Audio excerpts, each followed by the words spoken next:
440 usinas nucleares produzem 17% de toda a energia consumida no planeta. Mas depois do acidente nuclear no complexo de Fukushima, no Japão, o mundo volta a se questionar sobre o uso dessa tecnologia. Aqui no Senado, o assunto está em discussão. As comissões de Meio Ambiente, de Infraestrutura e de Ciência e Tecnologia realizaram audiências públicas para ouvir os nossos especialistas sobre os rumos do programa nuclear brasileiro e as condições de funcionamento das nossas usinas. Acompanhe com a gente os principais pontos desse debate e as conclusões a que chegou o grupo de senadores que foi ao estado do Rio ver de perto Angra 1 e Angra 2. O Em Discussão está começando agora.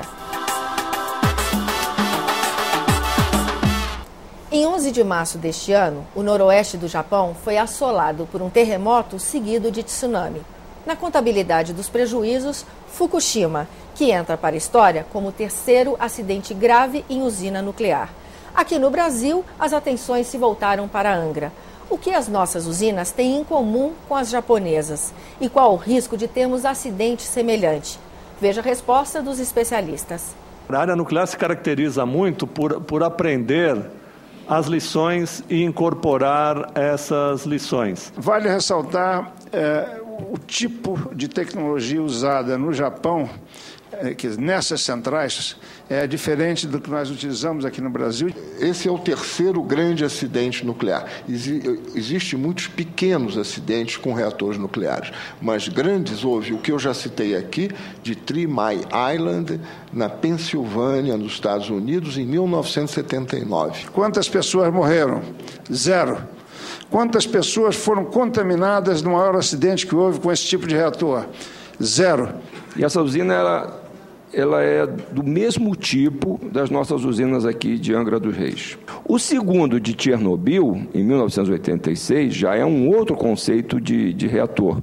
Este é, inclusive, um conceito, eu diria, mais primário. Quando houve Three Mile Island, quando houve Chernobyl, houve mudanças de certos procedimentos. Nesse momento, vis-a-vis o que ocorreu no Japão, nós vamos iniciar uma profunda análise de todo o sistema que nós temos.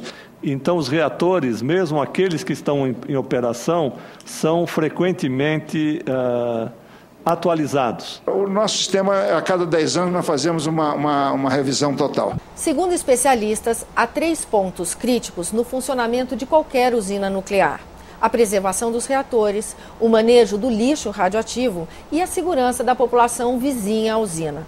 Como o Brasil enfrenta esses 3 desafios? Eu acho que nós temos problema com o nosso gerador de diesel também. Foi o mesmo problema do Japão.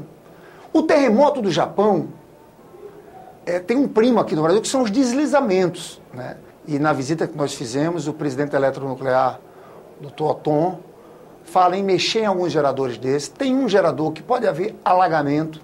Então, tentar levantar esse gerador e tentar construir uma PCH, que é uma outra fonte energética.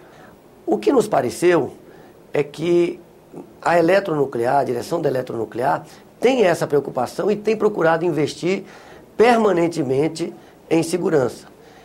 E que os processos a serem introduzidos, por exemplo, em Angra 3, ainda são mais seguros do que Angra 1 e Angra 2.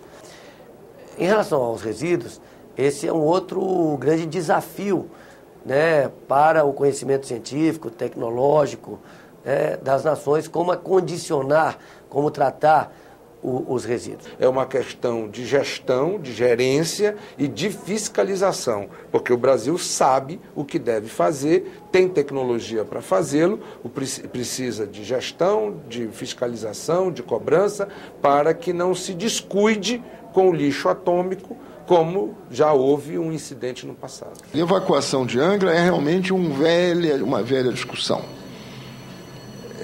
Eu não considero o plano de emergência externo pronto e acabado. Ele já foi objeto de uma imensa polêmica. Dentro daquele princípio que a gente nunca pode estar satisfeito com segurança, então nós estamos no princípio de implantação de 4 embarcadouros para facilitar a evacuação em caso de acidente. Estamos superpondo também algumas quadras poliesportivas que vão ser registradas como se fossem helipontos. Estamos também fazendo, disponibilizando para a Prefeitura o recenseamento local. A Eletronuclear agora fala na construção de piers. Muito interessante.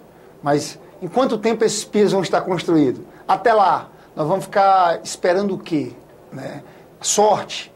Então, esse é um primeiro ponto. Eu acho que esse é o grande problema que nós temos, o grande gargalo que nós temos, até pela situação geográfica em que se situa Angra. Não é? O Brasil precisa fazer investimentos que possa dar maior eficiência e maior rapidez a uma possível necessidade de nós deslocarmos grande quantidade de população no momento de um acidente ou de um incidente com Angra 1, Angra 2 ou Angra 3. Eu acredito que o Brasil precisa fazer esses investimentos, sim. Então, essa questão há de ser tratada, precisa ser tratada, há de melhorar o esquema de evacuação no que se refere a Rio Santos. A Eletronuclear nos informou que deve iniciar a construção de 3 piers que vão permitir também a evacuação pelo mar, caso haja acidente.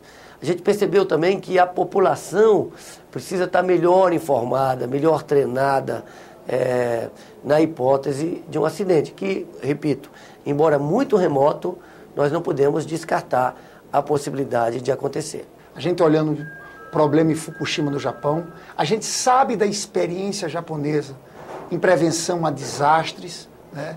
E sabe da nossa precariedade. Infelizmente, o nosso Sistema Nacional de Defesa Civil é muito frágil, nós não estamos preparados para a chuva forte, quanto mais para um problema nuclear. No próximo bloco, veja como os senadores pretendem colaborar com a segurança para a atividade nuclear no Brasil.